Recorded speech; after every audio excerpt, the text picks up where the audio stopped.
It's morning on the Anders farm in Tobaccoville, and the harvest is underway. How often is this how you're starting the day? This is just about every day. All year? All year is how we start. We pack first thing in the morning of what orders are going out for the day. It's all year because they use a type of farming dating back to 600 BC, hydroponics. They supply high nutrient water to the roots of thousands of plants. This is the nutrient fertroller, here's what it's called. And from over here, we got filtered water coming in from the street. Runs through here, through a series of pipes. That series of pipes carries water to these long trays under which the roots of thousands of plants get their rich supply of nutrients. Jesse keeps it all running.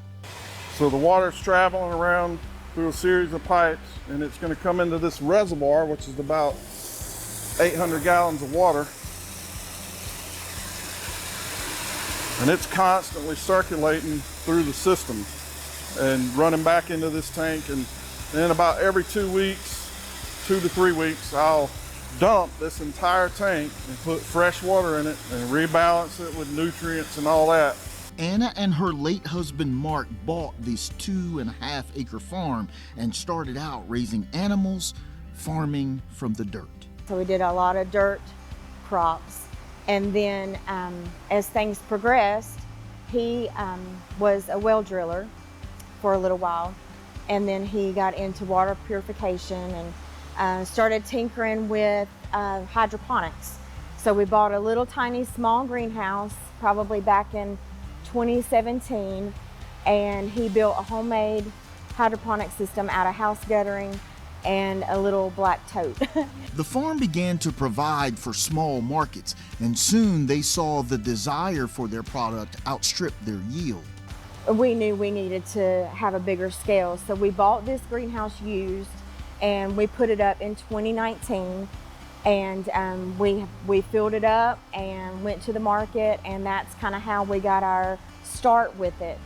My husband passed in 2021 with COVID, so I was faced with some decisions of sell the farm or me and the girls keep running the farm. So we kept running the farm, and I learned all that I could from different farmers. I went to different classes. I watched a lot of YouTube to fill in gaps that I didn't know from what he had learned.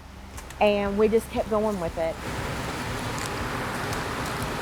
Recently I've married again, and so now we're doing it together. He works on the farm full-time with me, and we've been to some classes, and so we're getting ready to start into some new endeavors with the farm. So we're very excited. As she should be. Their produce is highly sought after and now widely available. We have a variety of restaurants that we do. Down in Winston-Salem, we provide to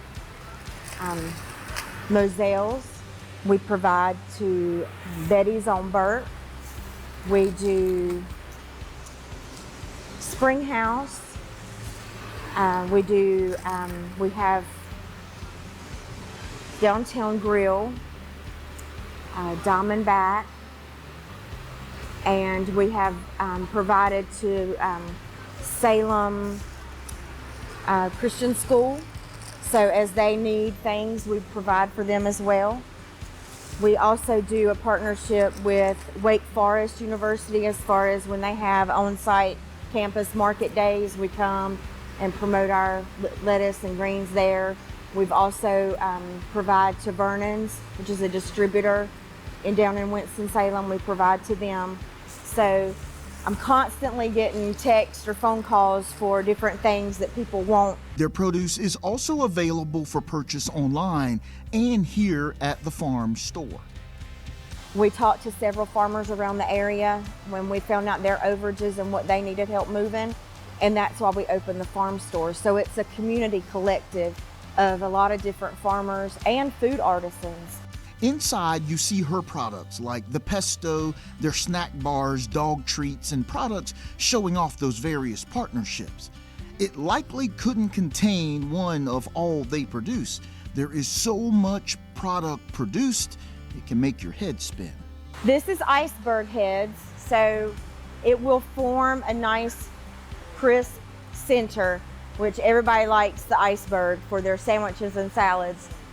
These are creasy greens, so typically you'll find them just growing in the mountains and things, but we can grow them hydroponically, and so they're a big seller at the farmers markets, especially in fall and winter.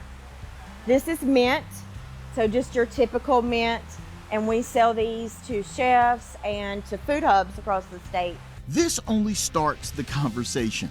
Another grow station produces tomatoes and other fruits and veggies. The investment is continuous. They plant 3,000 plus seeds per week, and using this notably efficient method, the yield is massive, a diversified form of farming in Forsyth County.